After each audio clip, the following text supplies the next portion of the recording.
Hi, I'm Shannon Sharpe, and here are my Super Bowl memories.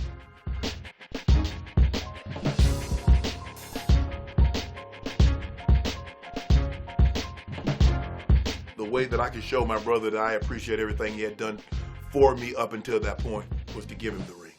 Part of winning a championship is having the ring or having the trophy, and it was going to be my most prized possession up until that point. And I can imagine what's going through his mind. Why would you give me something that you've worked basically your entire life to achieve?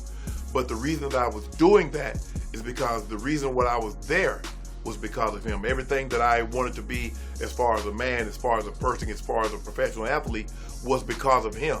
And because his career got cut short, the only way that I can say thank you, the only way I can say thank you, bruh, for not only being my best friend, for being my big brother, for being my father, was to give him the thing that would have meant in my professional career the most to me, which was the Super Bowl ring. For me, the journey was the thing that I cherished the most. Winning the game, going on the road and beating Kansas City and beating Pittsburgh, beating Jacksonville at home after they had knocked us out of the playoffs the previous year.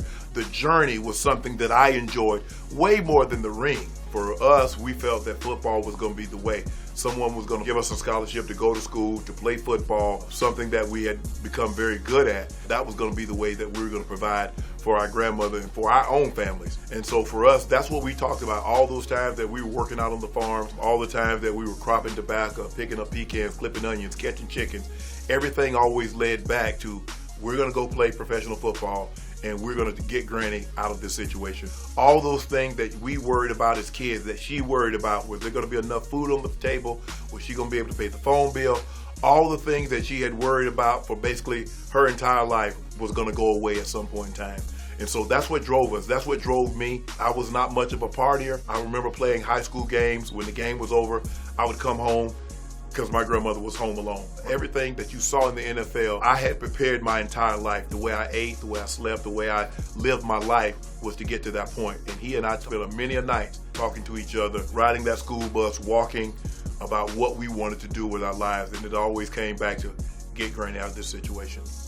That plane ride home might have been the most fun that I've ever had in my professional career. Man, plane ride was crazy. I remember the plane taking off and guys were standing up. You know, when you're on a charter flight, it's not like a normal flight, commercial flight, where the flight attendants are in complete control. You have to do what they say. On charter flights, they advise you, you probably want to sit down so you don't go tumbling to the front or to the back, but we stood the whole while. We played games all the time. We played cards, we rolled dice. We had money out. You know, we have $3,000, $4,000, $5,000, $7,000, $8,000 because we rolling dice. We having us a good old time playing cards. We going to the Super Bowl. You know, I'm going to see Shamu because at the time that was the thing. SeaWorld was in San Diego. And then we got there. They took us to a location and there's like people that met us at the airport and just cars that we riding, going back and just, it was just great. I was superstitious to a point that I had to go stand in front of the elevator that I thought would open first. Most athletes are very superstitious. You try to recreate, okay, if you have a good game, okay, what did I do when I had that good game? So for me at home, I stayed in the same room every home game. If I had a good game in that city, when we come back to that hotel, I'm getting that exact same room. So I was very superstitious in that way. So I would always wake up at the same time. I would do the exact same thing. I was superstitious to a point that I had to go stand in front of the elevator that I thought would open first. So if there's 3 elevators, I'm gonna press the button and I'm gonna go stand in front of the one that I think is gonna open first. And I'm gonna do that until I get it right. It might take me 5 tries, 10 times, 15, 20 tries, but I got to do that and then my mind is okay, everything's gonna be okay. For the Super Bowl, I got up at the same time, ate the same meal, oatmeal, egg whites, French toast with no syrup, orange juice and water. Got on the early bus. I was over there probably about 5 hours before the game would actually kick off, just to get back and relax and look at my stuff and see the logo Super Bowl 32 on it. Wow, small kid from Glenville, Georgia, 1,000 square foot cinder block home is playing in the Super Bowl in front of 100 million people is going to be watching. I've always been good at aggravating or irritating or bothering people. You know when you start to get a guy when he starts to talk back, because what they try to do at the beginning is that they try to ignore you, pretend like they can't hear you. But you just keep needling and you keep needling, and then eventually they snap and they'll say something and they'll just keep saying something, or they'll try to cheap shot you, or they'll try to grab your face mask. They will do things that they wouldn't normally do. So my job is to get you so focused on me that you get outside of what you should be doing. Well, I'm gonna make sure Sharpe doesn't catch a pass. Well, Sharpe's not your guy. You should be in the flat, or you should be in the hook area. So now I've got you so concerned about shutting me down that you're not doing the job that you're supposed to be doing. But I've always been good at aggravating or irritating or bothering people. So I had a lot of practice. I did that for my brother and my sister and my aunts for a number of years before I got to the NFL. So I had practiced up a lot. But I have to be me. I've always been a guy that told jokes and kept the guys loose, understanding that, yeah, this is a football game. We're played handsomely to do a job, and at the end of the day, you don't want to be on the losing side. When the confetti falls, you want to be the one that's still on the field, not the team that's being ushered off the field as they're roping it off. And so my job was to keep it light. And I've been very fortunate that I had, in my 3 Super Bowls, Mike and Brian Billick, when I went to Baltimore, allowed me to be me. We liked having fun, but I knew when to have fun and I knew when to work. And I think my coaches didn't have a problem because they knew I was always going to be prepared. I was just going to make sure the guys were loose, because at the end of the day, it's a football game. You get the same amount of points for a touchdown. You get the same amount of points for a field goal. It's still 60 minutes. It's still divided up into 4 quarters. So don't lose sight of that. So we can have fun, but just know we're here to do a job, get the job done. And I believe you can do 2 things. It was fun watching them just sitting on the side like, you know y'all not going to score, right? Every once in a while, you get a situation where it's perfect. You have Ray Lewis, who's just coming into his own. You have 2 big guys up front, Sam Adams and Tony Siragusa, that their job was to stop the run and make sure nobody could get up on Ray. And then you had Mike McCrary and Rob Burnett and Peter Boulware, who was just relentless. In the secondary, we had Dwayne Starks, who was the first-round pick, Chris McAllister, who was the first-round pick, Rod Wilson, who was the safety, who was the first-round pick, and they had Ken Herring, who was the second-round pick, and Corey Harris was the nickelback. So they were a physical, I'm talking about, I don't think people realize how physical that team, everybody would hit. From the corners to the safeties to the linebackers to the D-line. They got there, they were sudden. And when they got there with bad intention. They literally was trying to knock quarterbacks, running backs. They didn't want to do it dirty. They wanted to do it legally. But if they felt that if they didn't put somebody out of the game, they didn't do their job that day. The thing that we wanted to do was win a Super Bowl. Now, it didn't get off to the greatest of starts. Our offense wasn't high-flying like you see these offenses today. If anything, it was pedestrian. It was very mundane. But we had an outstanding defense. We had a historically great defense. And it was the perfect storm. It came together.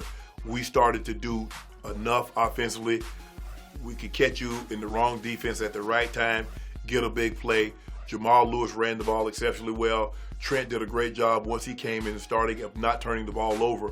And then Marvin Lewis, who was the defensive coordinator, would just unleash those hounds. And it was great. It was a wonderful experience. We knew once we got the lead, they couldn't beat us. Unless they got scooping scores, pick sixes, they weren't going to be able enough to move the ball. They could not that defense. Not that defense. Not that year. Not in that game. They had no chance. They didn't know it, but they had no chance of beating us in that game. They were relentless. They was physical. Now, I don't know how that defense would play today because they were physical. They was body slamming people. They were landing on top of people. They were knocking quarterbacks out. They don't want you to knock quarterbacks out of the game now because obviously quarterbacks are the face of the NFL. But that was a very, very physical defense. They were fast, and they got after people. It was fun watching them just sitting on the side like, you know y'all not going to score, right? It was unbelievable. We go 5 straight weeks where we don't score a touchdown, but we win 3 of those games. And then you look up at the end of the season in 16 games, they give up 10 points a game. They give up 165 points. And that's when it starts to dawn on you. You like, they might not only good, but they might be historically good. There's nothing like that first. There's nothing like the first win. There's nothing like the first parade. There's nothing like the first plane ride home after winning that Super Bowl. There's nothing like the first. I've always wanted to play in the NFL, and I've always wanted to go to the Super Bowl, but I always felt that playing in the NFL would be a lot easier because I could somewhat control that. I could work hard, I could become very disciplined, and then that would help me get to the NFL.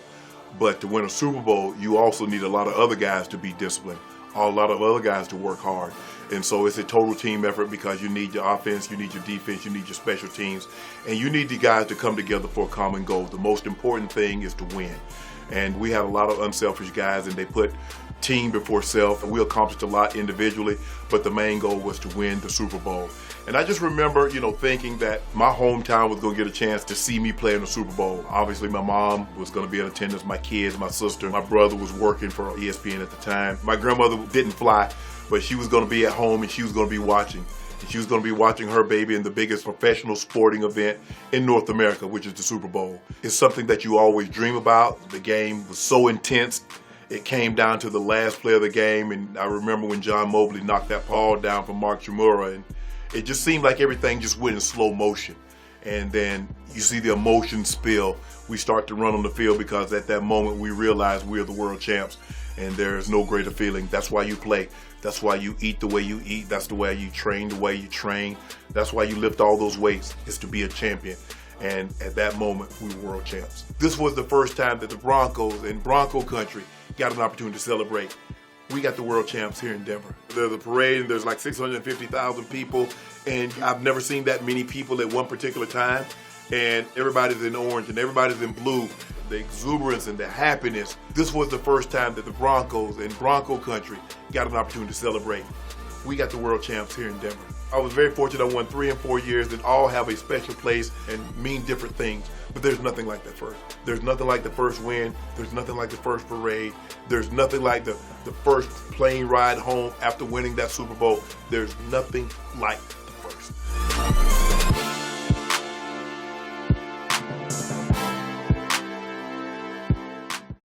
Thank you for watching. You can subscribe here to get the latest from the show, and be sure to check out more of the best clips from Undisputed, or go watch a few other segments from our other shows on FS1.